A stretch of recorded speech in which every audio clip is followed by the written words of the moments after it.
UPSC NCERT based question. पहले इस question को रीड कीजिए, फिर उत्तर दीजिए कमेंट में, फिर हम इस पे चर्चा करते हैं। सबसे पहले पहला देखिए, कथन देखिए, एडीएम जबलपुर मामला 1975 ये आपातकाल की पृष्ठभूमि में सर्वोच्च न्यायालय के समक्ष आया था। तो कहता है कि एडीएम जबलपुर मामला 1975 में आया था और हमें पता है कि 25 जून 1975 को आपातकाल लग गया था और आपातकाल के बाद में ही ये निर्णय आता है, तो ये बात सही है। अब एडीएम जबलपुर मामला क्या है? एडीएम जबलपुर मामला न्यायिक निर्णय में सबसे विवादित और सबसे खराब निर्णय है। इसमें कहा गया है कि जो आपका आर्टिकल 21 है, जो आपका आर्टिकल 21 है, इसको छीना जा सकता है, राइट टू लाइफ को छीना जा सकता है।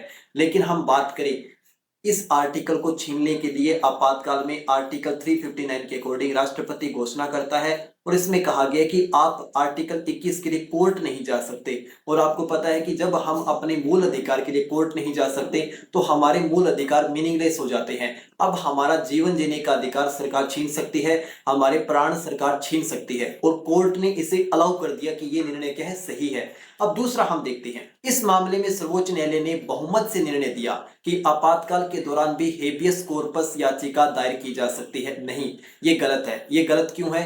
क्योंकि इस कंडीशन में 4-1 जजमेंट से निर्णय आया था और 4 जज सरकार के पक्ष में थे।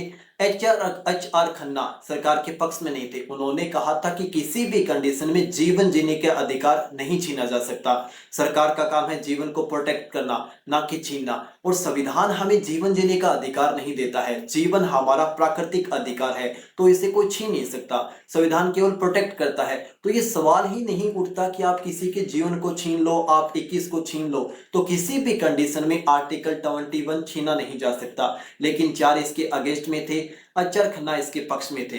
अचर खन्ना ने सरकार के और कोर्ट के 4 जज के विपरीत जाकर निर्णय दिया था, तो ये गलत हो जाता है। तीसरा देखिए, न्यायमूर्ति अचर खन्ना ने बहुमत के निर्णय से असहमति व्यक्त की थी, तो ये बात सही है। 4 सरकार के और बाकी जज एक पक्ष में थे और एक अचर खन्ना अपने निर्णय के पक्ष में खड़े हुए थे। सबसे महत्वपूर्ण बात, अगर हमें इतिहास में देखना है कि सबसे स्ट्रॉन्ग जज में से कौन से जज है जिन्होंने न्याय को सच में बचा के रखा, कार्यपालिका के दबाव में नहीं आए, तो उन कुछ जजों में से हम अचर खन्ना का नाम सबसे ऊपर रखेंगे। क्योंकि जब आपातकाल लगा हुआ था, इतना ज्यादा प्रेशर था, तब भी उन्होंने सरकार के सामने घुटने नहीं टेके, उन्होंने अपनी सही बात रखी। आगे जाकर वाई चंद्रचूड़ और भगवती ने भी माना कि जो निर्णय हमने दिया है वो त्रुटिपूर्ण है, सही नहीं है।